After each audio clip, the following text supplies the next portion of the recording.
Ok, on a des nouvelles informations sur l'immobilier en Thaïlande, on va en parler maintenant. Alors déjà, la plus grosse information, c'est la fin du seuil des 49% dans les condominiums.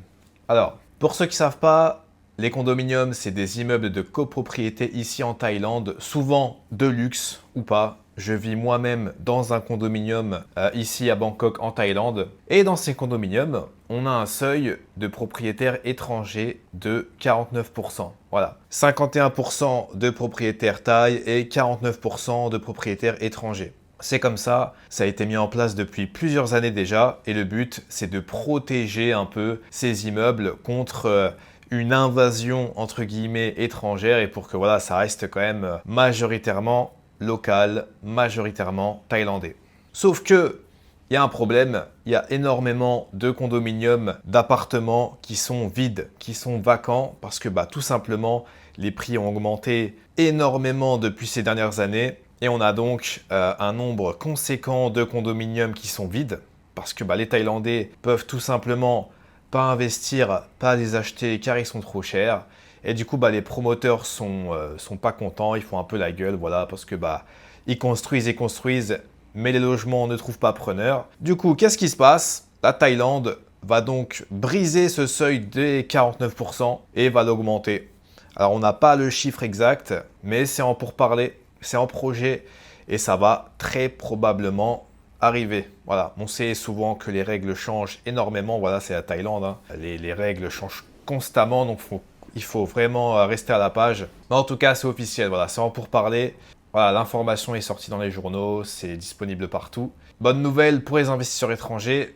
Mauvaise nouvelle peut-être pour les Thaïlandais parce que si le seuil du coup est franchi, on va avoir de plus en plus d'investisseurs étrangers et de moins en moins d'investisseurs thaïlandais. Malheureusement, c'est l'économie, c'est la loi des marchés, l'offre et la demande, c'est comme ça que ça se passe. Moi, il faut savoir que j'ai vécu ici dans deux appartements différents et les deux appartements étaient possédés par des propriétaires étrangers. Alors, c'était pas des Européens, c'était des Chinois. Mon précédent appartement, c'était un Chinois qui le possédait. Et là, pareil, ici, je vis en location du coup.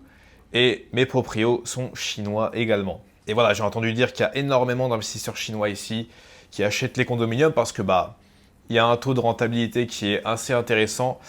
J'ai pas vraiment calculé, mais voilà, c'est un business qui intéresse beaucoup ici. Surtout depuis les années Covid où le prix des condominiums a énormément augmenté. Ensuite, deuxième grosse information, on a un prolongement des baux immobiliers. Voilà. Alors pour ceux qui ne savent pas, ici quand vous achetez une maison, quand vous achetez un business ou quoi que ce soit, il faut savoir que vous ne possédez pas le terrain. Voilà, vous achetez le terrain, vous le louez pour 30, 50 ans. Vous le louez pour un certain nombre d'années. Et il me semble que c'est 30 ou 50 ans, voilà. Et ensuite, après, vous devez encore le louer de nouveau et payer encore la location pour 30 ans. Voilà, disons c'est 30 ans. Maintenant, ça va changer. La Thaïlande veut proposer des locations de terrain jusqu'à 99 ans. Voilà, 99 ans de location de terrain. C'est vraiment énorme. Voilà, c'est quasiment, c'est plus qu'une vie entière. Voilà, quand on sait que les gens vivent en moyenne entre 75 et 83 ans, c'est un truc comme ça.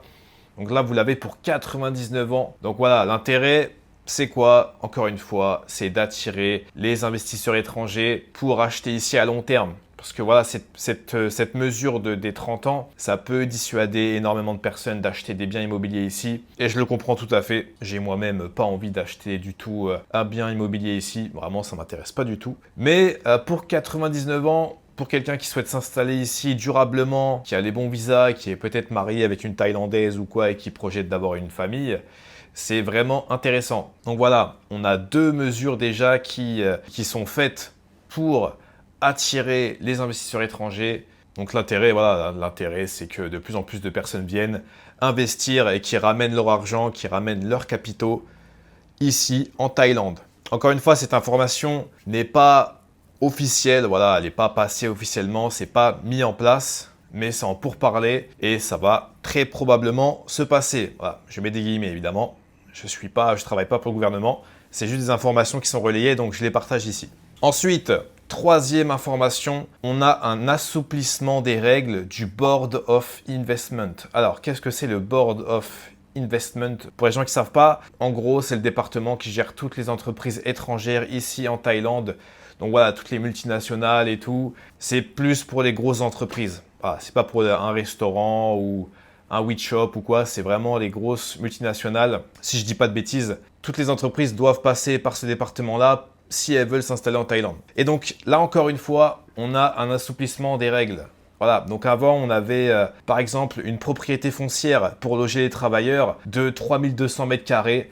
Maintenant, on passe à 32 000 mètres carrés. Alors, pourquoi je vous raconte ça?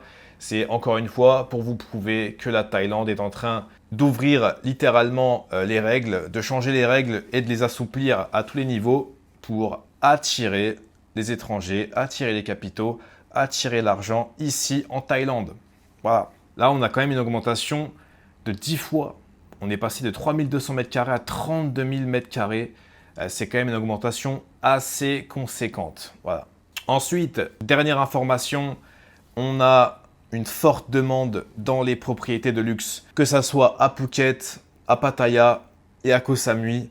Voilà, c'est 3 endroits différents. La Thaïlande a remarqué qu'il y a une grosse demande parce qu'évidemment, ce sont des destinations phares du pays. Voilà, il y a beaucoup de gens qui vont à Phuket pour faire la fête, beaucoup de gens qui vont à Pattaya pour passer leur retraite tranquillement et beaucoup de gens aussi qui vont à Koh Samui pour profiter de l'île paradisiaque, de l'eau claire turquoise, de la bonne ambiance. Voilà, j'y suis moi-même allé l'année dernière et c'est vraiment une de mes îles préférées ici en Thaïlande. J'ai adoré. Donc voilà, on a un intérêt net des entreprises étrangères et de leur implantation en Thaïlande. Les prévisions du tourisme sont en baisse, on a une légère augmentation, mais les analystes s'attendaient à mieux.